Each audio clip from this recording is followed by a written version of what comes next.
రాజకీయాల్లో ఎప్పుడు ఏమైనా జరగొచ్చు. ఎవ్వలు ఎటైనా దుంకొచ్చు. ఏ లీడరు ఏ పార్టీ కండువా అయినా కప్పుకోవచ్చు. అట్లనే ఇగ పనైపోయిందనుకున్న పార్టీ పతార పెరగొచ్చు. జోరు మీదున్న పార్టీ బేజారు గావచ్చు. ఇదంతా అందరికి తెలిసిందే గాని ఇప్పుడెందుకు చెప్తున్నామనంటే మాజీ మంత్రి మల్లన్న జయంగా.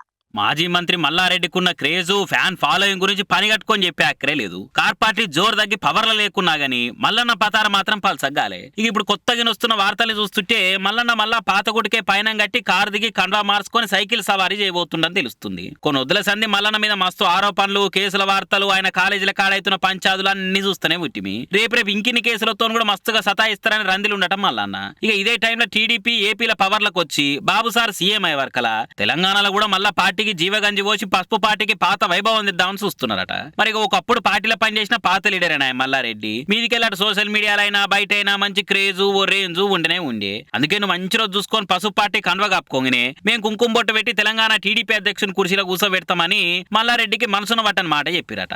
దాంతో నువ్వు ఒకవేళ పోతే ఎట్లుంటది అని కూడా అన్ని తీర్లు ఆలోచన చేస్తున్నట మల్లన్న.